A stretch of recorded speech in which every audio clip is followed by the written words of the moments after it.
What is happening? I'm making this video because I'm a little perturbed today. I think that's the word. I think that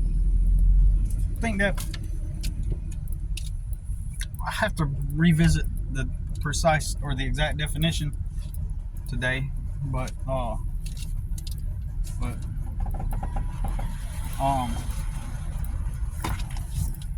perturbed is the right word. Like I'm bothered.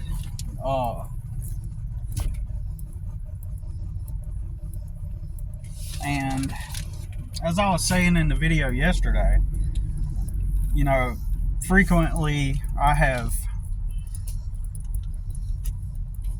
like every few months or at least twice a year, I'll sit down and I'll write down everything that's going on just to get it all out of my head, and then I'll think of like a plan. Okay, this is what I can do to move forward, and I'll write all out, the steps and the goals and stuff. And the majority of my adult life, I have clocked in at jobs, trying to use the job as the foundation, the full-time job as the stability, right? And try to work off of that. Like, let it be my main source of income, and then I'll do all this stuff on the side, and reality just does not pair with that. The reality of it just does not meet with the truth. So you got this person tailgating me. There's an ambulance coming by, and this person just begins to tailgate me because I'm slowing down. Such stupidity. People are so stupid. As if they were trying to get, oh, why are you slowing down? It's like, people just are morons. Anyways, and I did this while I was working for other people, right? I would, if I had the weekend, you know, some weekends, like if I worked at the Monday through Friday warehouse, on some weekends I would, you know, set aside a Sunday morning. You know, I'm gonna write out everything, and then I'm gonna do this, and that would include working my part-time jobs and everything, and you know, and I'd have this, I'll say, delusional thought that if I just kept working hard, it would render the fulfillment and the achievement of goals. And then when I started working for myself, I did the same thing. So one time a commenter said that, oh, all you got, yeah, you might work for yourself, but all you got is a job that you've made for yourself. Well, of course, duh, you dipshit. That's all it is. That's all this is. It's a job. I'm in the same cycle. I work for myself now, which, yes, is better than working for somebody else. It is more stress in a way, and it is unpredictable in a lot of ways, but from my experience, yeah, it is kind of better. Yep. I get my income comes in small clumps, as opposed to having my whole week stretched out and being given little tiny quantities of money inside of a long stretched out week. My money mostly comes in bundles, in small time increments. But even then, my rental arrangement paired with doing my job puts me in a position to where it evens out, to where it is pretty much the same as when I was working for somebody else, but a little bit better. the fact I'm not in a stretched out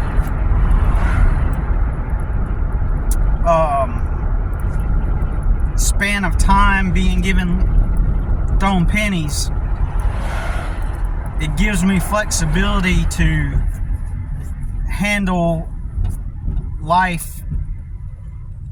Whereas if I can take care of things now when they happen. Like when something bad happens, I have the freedom and flexibility to call a customer up and say, hey, you know what, I can't come today, for example, because this thing or that thing. And then I can always reschedule. I've never had an issue with that. And then I'm able to take care of the thing, which creates a scenario where handling the thing is not as expensive as it would be if I were clocked in. But I don't want to get into all those details. I'm just thinking about like how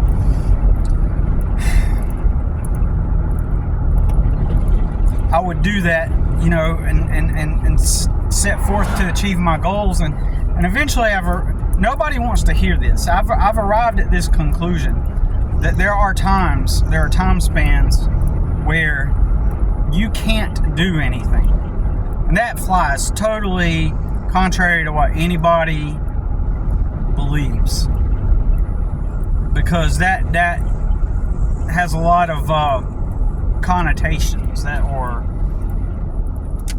a lot of subtext, where the majority of people assume then that when you say that phrase, like there's nothing you can do, it assumes you've given up, and it assumes this truth, this reality, this perception.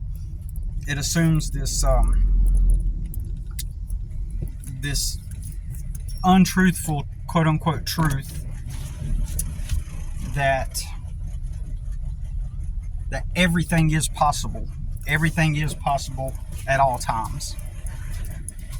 That anything is possible. It's all about put your mind to it, and anything is possible as long as you put forth the effort. Things will work out, and that is just untrue. That, in fact, that's a privileged way of thinking, because the majority of people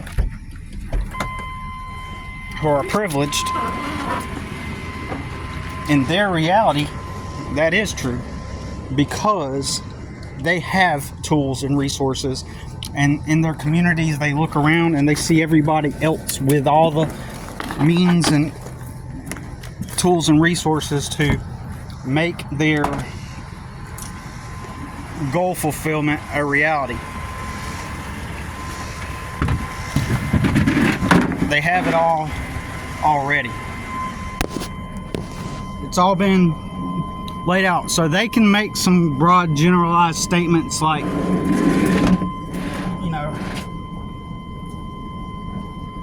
like just work hard, and as long as you keep pushing and working hard, then it's like this inevitable universal truth that you are bound to succeed.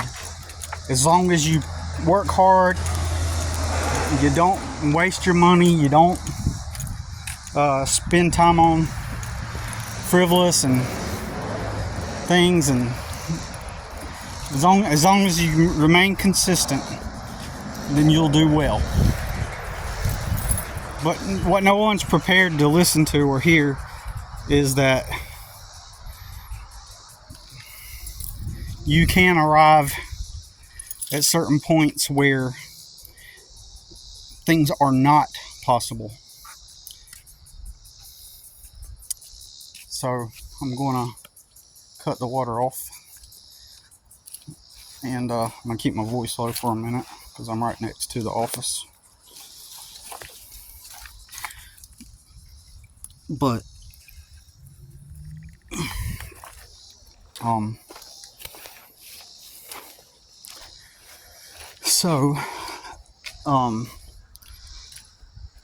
So the reality of it is, and I wish I would have come to this realization a long time ago, right? The reality of it is that all this time, most of this time, it was not possible for me to succeed. As far as life getting better, as far as saving money, as far as earning enough money to move forward, to get ahead, and I'm tired of hearing the bullshit, right? I'm tired of people proclaiming that, by me saying that I'm wrong. Okay, I'm tired of hearing that stupidity.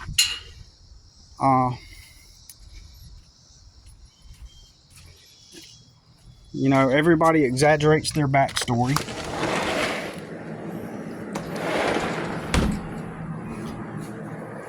Okay, they exaggerate their upbringing,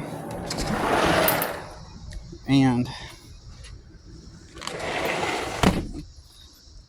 they exaggerate, especially the people that started from some elusive, ambiguous bottom, because you don't know the full details of their specific situation and story.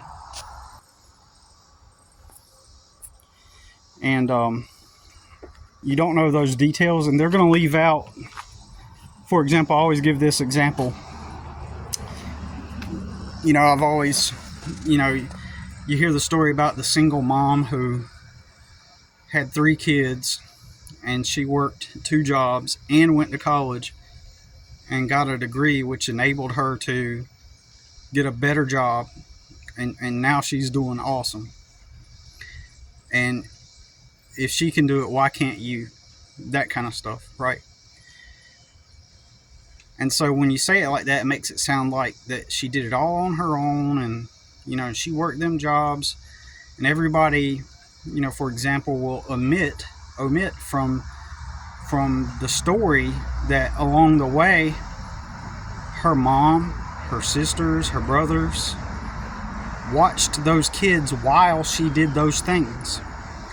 They will omit the fact that that woman also lived with her mom for free with no bills. They'll conveniently leave out details. People will leave out details of their stories. It happens all the time.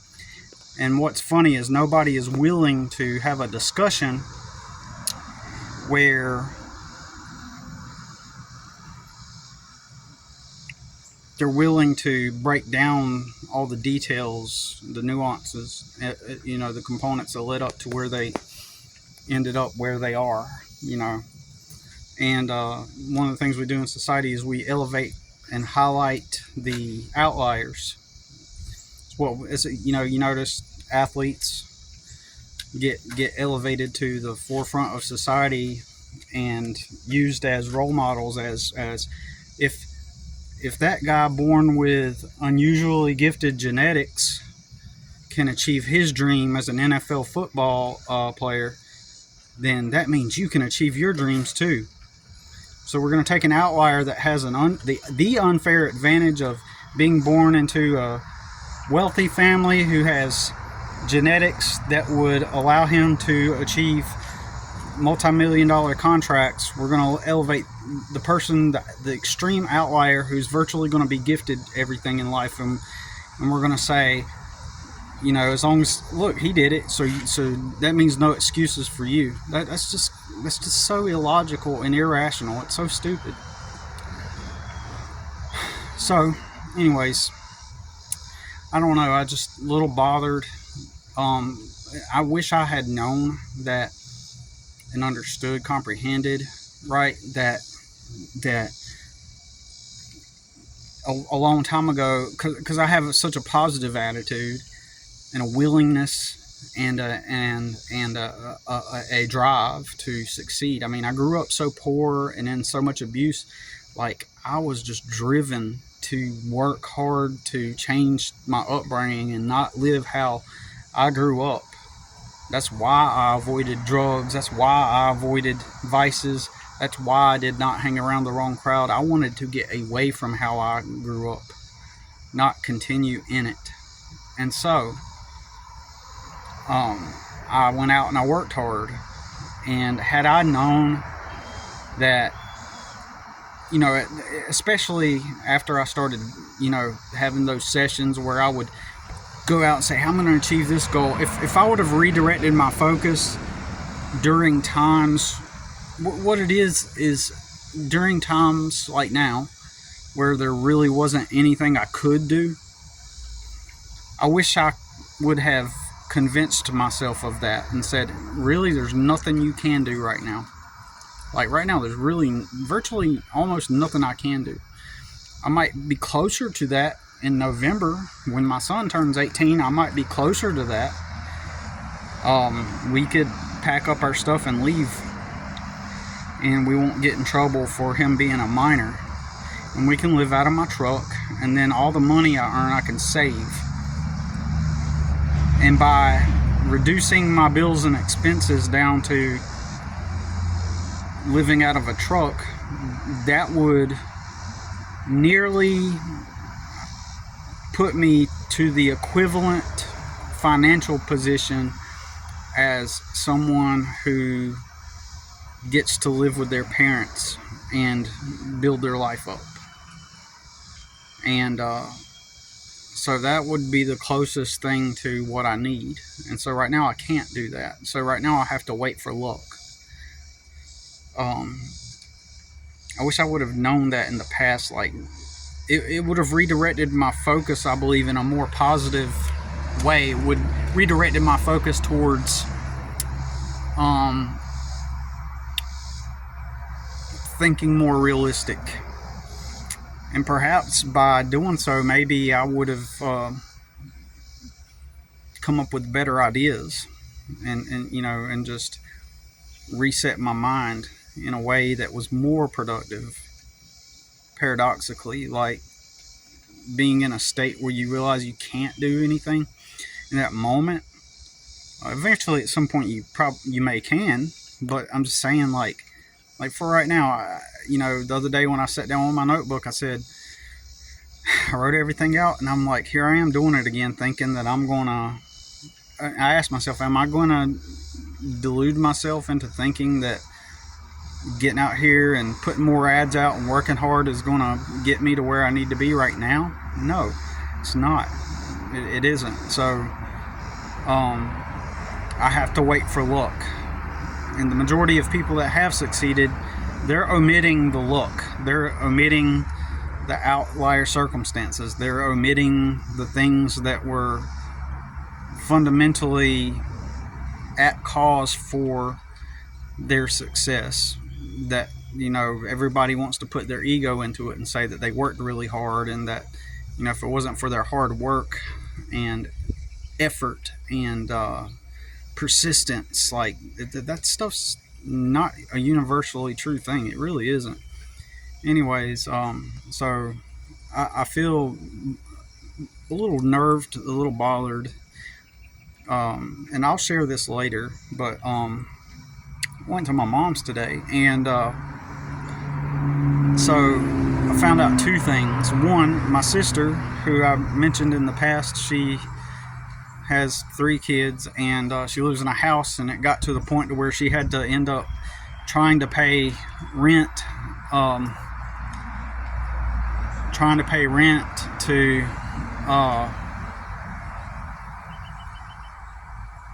to someone weekly, you know.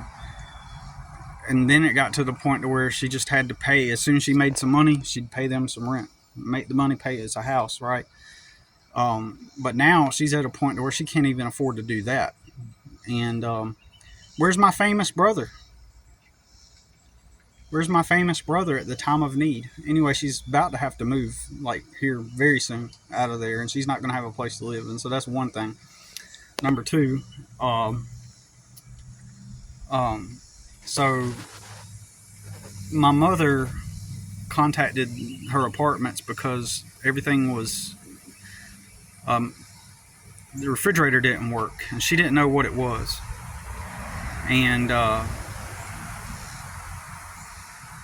apparently, while she was on the phone, my uncle was visiting, and he was talking about how angry he was he couldn't use the water at the apartment complex to water flowers, like the spigot, and how nasty the porch looked, and got angry when about how the lady from the office said that the maintenance guys don't spray or power wash the porches.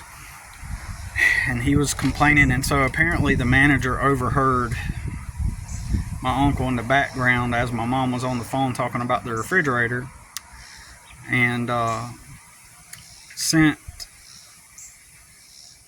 a chastising type of long text to my mother about, scolding her,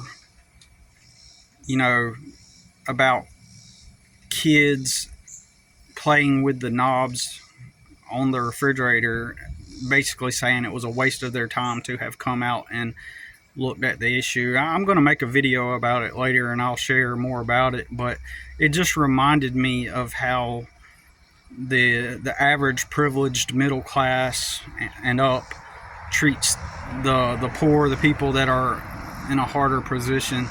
We're treated like shit.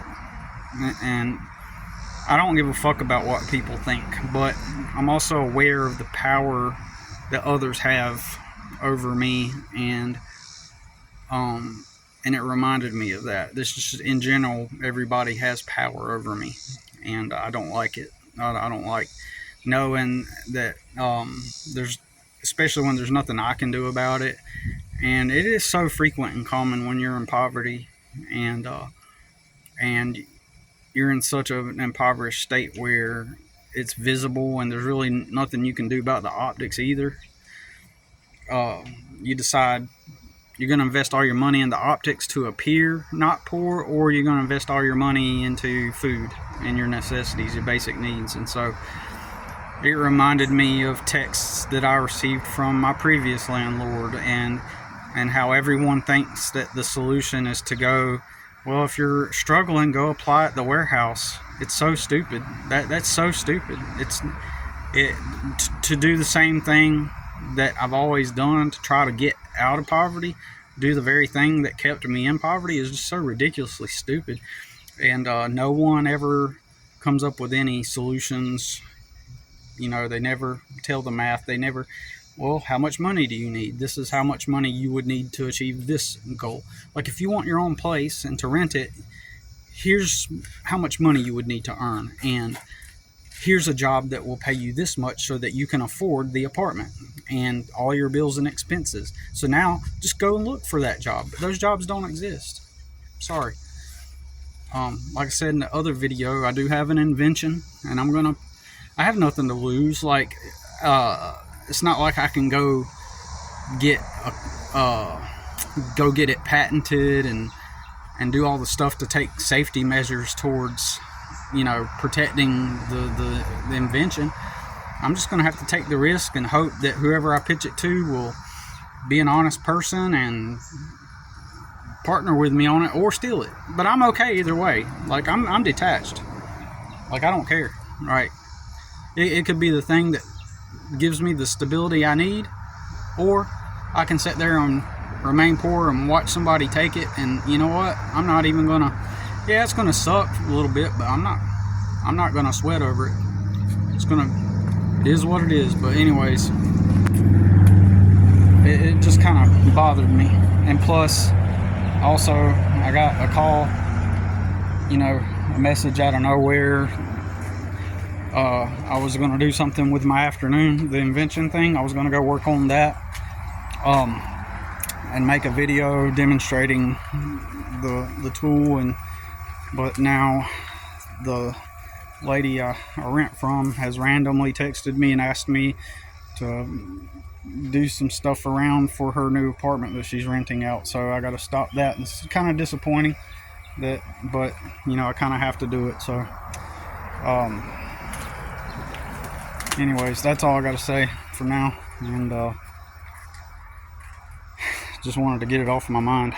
I live in a world where you can't even talk with people with any common sense, with any, can't speak truth. You can't, you know, just dishonest people with themselves, with those around them.